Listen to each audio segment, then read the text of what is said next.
Around 64 municipalities around the country are considered to be dysfunctional, not barely operating, completely dysfunctional. Now that is, of course, leaving residents with very little faith in how their local municipalities are going to make their lives better. And that's the point of municipalities, is to make sure that residents get the services that they deserve and the services that they're paying for. So how do we try and fix this? Well, we know the South African Local Government Association, or SALGA, is going to be holding its 6th national conference. Let's look ahead to that now. I'm joined by Harlan Cloete, Governance and Public Administration expert. Harlan, good morning to you. If this was a matric pass rate, a matric report, most of these municipalities would not be able to get through matric. Is that fair? Just how bad is this, do you think? Good morning, Gareth, and good morning to your viewers. You are correct. It is very bad, and I think the conference yesterday, we had the Minister, Nkosazana Dlamini Zuma, as well as the President pointing out, the horrible state of local government. And I think there's a collective sense of, if not now, then when, to really turn this thing around and to make sure that we deliver on the promise of 94. And so communities, we had an impassionate plea yesterday from a lady, Rose Molokweni, and she really shared, the frustration out there in communities of local government not delivering. When people experience governments, all spheres of government, they experience it first at local level. So if local government fails, the whole system basically collapses. We can talk about dysfunctionality.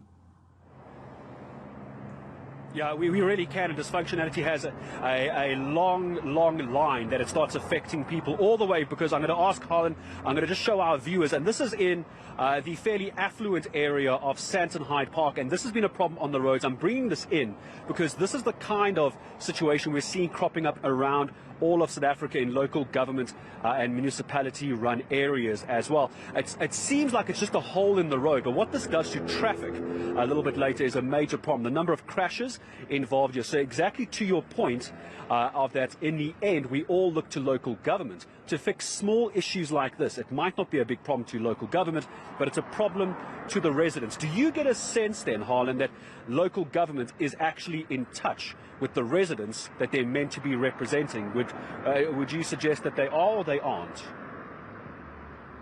Look, there's a social distance in a report that was published about 5 years ago already, even before COVID, the Back to Basic report.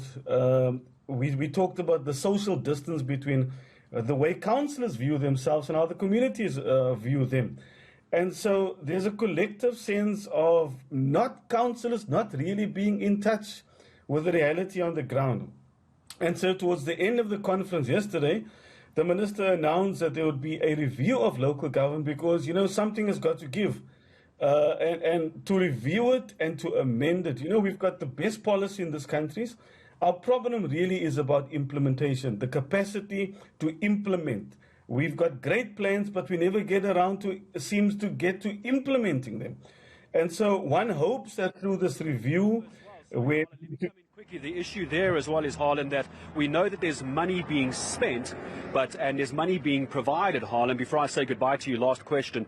We've heard about the money being provided in budget from the fiscus, but it's being returned back to local government and back to the fiscus because it's not being used. And that's just not good enough. The money's there. It's not being used properly. No, it's true. For me, that's tantamount to treason if you can't spend the money, because that would mean you denying people opportunities and development. And so, there's corruption, there's mismanagement, but there are pockets of excellence. I tell you, there are pockets of excellence. I met Boniswa Moratele the other day from the municipality. They've turned it around in the northwest. So there are pockets of excellence. If we should find them and showcase them and share that with South Africans. There are pockets of excellence. Just very, very briefly, what do you tell residents who are frustrated as a result of a lack of good local governance? Do you think there's going to be, in the next year or two, a sudden shift, a sudden turnaround for their fortunes? I think it's going to be incremental, but they should not lose hope. They should participate. we have got this participatory governance model there, allowing residents to participate in the affairs of local government. And so they should use all the means to their disposal, including the media, including social media, to highlight the issues where local government is failing them, to call them to account, because local government is not doing them a favor by reporting back to them. They should hold local government account, and it starts with the local councillor there.